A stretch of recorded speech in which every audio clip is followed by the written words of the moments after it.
How we doing? How's it going, everybody? In this video, I'm going to show you how to make a high hydration sourdough bread. And this is a really easy recipe. You basically just mix it and fold it a bunch of times, then put it in the fridge and bake it the next day. So overall, I'm going to mix this autolyse around noon, and then we'll start 2 hours later after the autolyse with the first mix. So for the autolyse, we're just mixing flour and water, and we're going to mix that until there's no dry spots left. And this process will just help us to hydrate the flour. You know, if you don't do this process, some things you'll notice maybe perhaps is there's clumps of flour stuck in the dough, especially with a high hydration dough. This happens. And also the autolyse helps you to develop gluten at the very start of the process. So after those 2 hours are complete, I'm going to pull the dough off of the mixer and mix in the sourdough starter and the salt. And then I'm going to also measure off water in a separate container so that we can add the water while the dough is mixing. And this process helps us to strengthen the dough during the mix, which is good. So yeah, I'm going to put it back on with a dough hook attachment, and you'll see I'm going to mix it and add in water. I'll add in like a third of the water at a time, and then do that like 3 times until it's fully mixed. And once it's fully mixed, I'm going to increase the speed on the mixer to 2 and then 3. And we're going to let that mix like that for about 5 minutes. Right now, it's when I'm adding the water, it's just at speed 1. But here I increase it to speed 3. And you're not going to see much change within the mixer, since it is such a hydration dough, and the KitchenAid isn't so good at mixing this kind of dough. So I think that's the reason why you don't really see like the dough come together in the mixer. But we're going to give it an extended period of stretch and fold. So here I'm going to put the dough into a separate container to do the stretch and fold. And all you need here, you could do this in a bowl even, but I prefer like a rectangular kind of, or square, I don't know, rectangular square kind of container so that the dough can like spread out. And you fold in like each side of the dough towards the center, and I kind of do this thing where I pick up the dough and spin it and kind of try to put the top of the dough over the bottom. I don't know if I'm explaining that good, but hopefully you got the sense from the video here, and I'll show you all the folds because I don't want to like skip any part of the recipe here. I want to show you the whole process because it truly is such an easy dough to make. I never made a sourdough this easy, honestly. It literally just do this over and over and over again until bulk fermentation is over.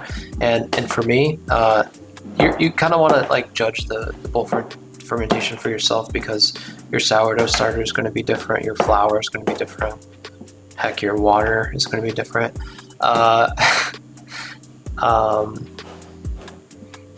But for me, so I did the initial mix at 12, that was the autolyse, and then I mixed in the sourdough starter at 2, and then I did this process of the stretch and folds until 6:30 p.m., 7 p.m. ish, and then I could tell that bulk fermentation was complete. And I'll show you in this video some sign of telling when the bulk fermentation is complete. But in general, with each of these folds, you're going to see that the dough becomes less sticky. It's going to become more elastic. You could stretch it more, and it's going to air is going to go inside of the dough. It's going to become lighter. So yeah, when you do this process, you kind of want to have a nice top of the dough.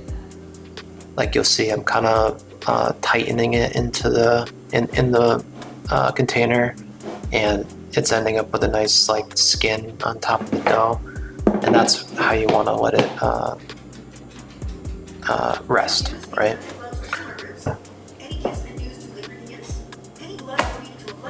Also, another tip I have is when you're picking up these sides, you want to pick it up and stretch it sideways at the same time, and that's just going to help you increase the strength of the dough. And for high hydration doughs, I think the strength is very important because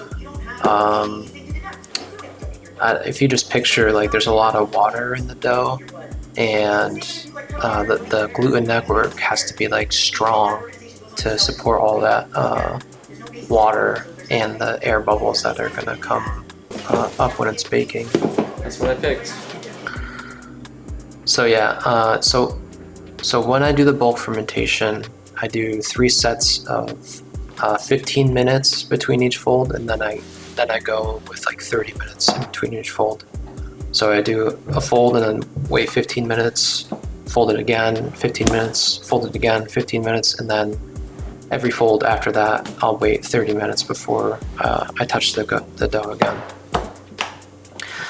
And another tip is when the dough is resting, I put it in the oven with the oven light on, and that just creates a warm environment for the dough to chill in.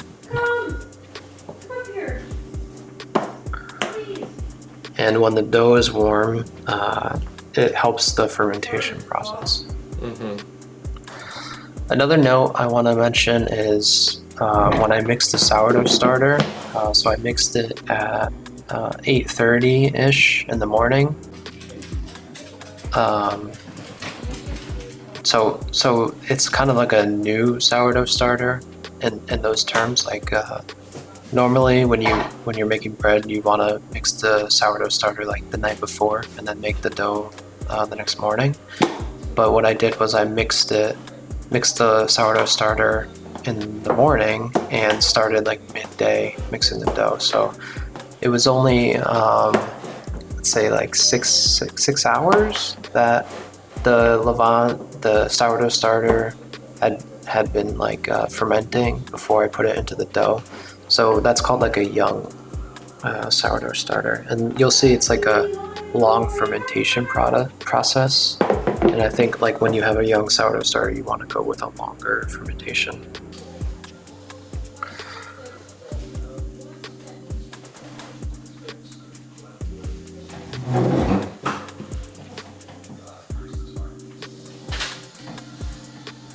So I believe this is the last fold I'm going to do, and you can see the dough is looking quite different from when we started. And this is kind of how you can tell that the bulk fermentation is done.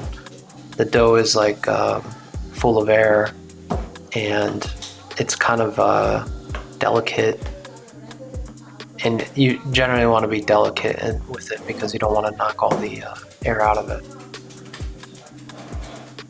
So you can see I'm being very gentle as compared to like fold 2 or fold 3, right?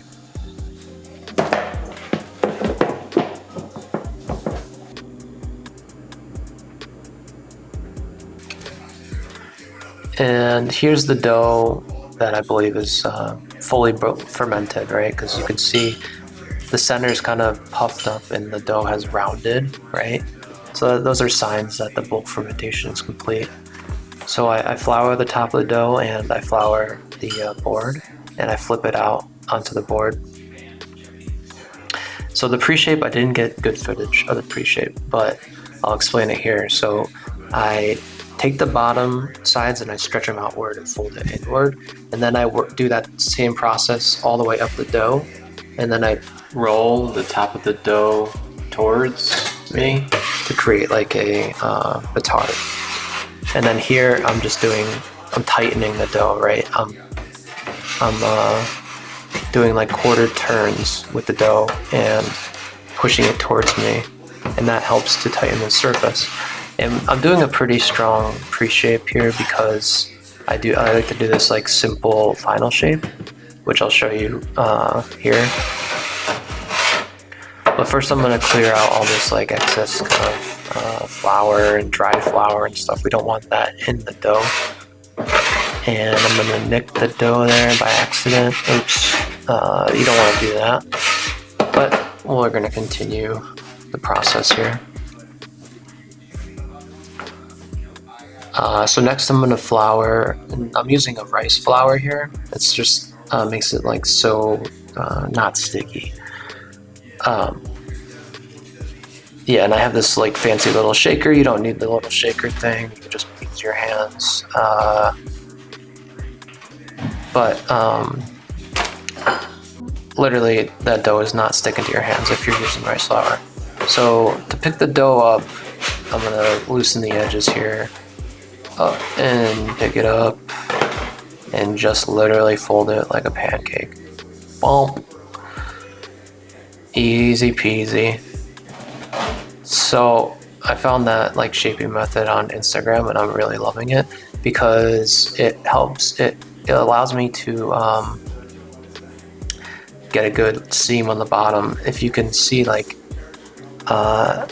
it's a clean seam. There's no like wet patches of dough down there, which I love that.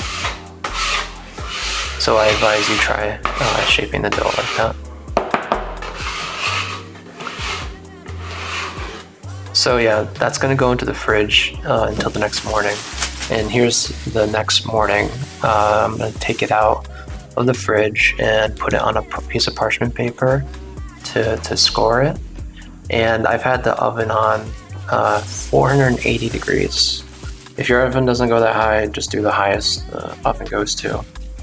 But so I've had it preheating for about an hour, and I have a Dutch oven within the oven. And then you're gonna put this bread within the Dutch oven, within the oven. And it's gonna bake like that at 480 degrees for about 15 to 20 minutes. So I kind of did a bad job with this scoring here, but it's okay. It's gonna come out great anyway. You wanna just kind of slash the dough with one swipe forcefully. Obviously I didn't do that great, but okay. So I didn't have footage of me putting in the oven, but here is the second half. Is I'm gonna remove the Dutch oven from the oven, and then take the bread out of the Dutch oven, and then put the bread back inside the oven uncovered. And within the oven I have a baking steel, so but you can just put this bread right on oven grates as well.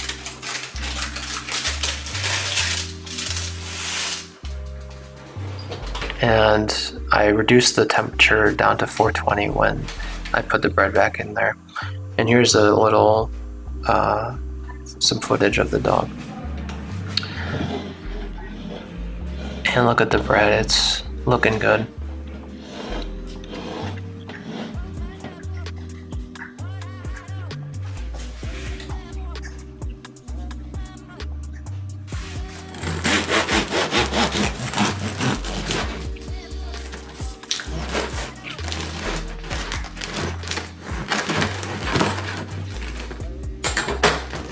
If you liked the video, please consider liking and subscribing for more content.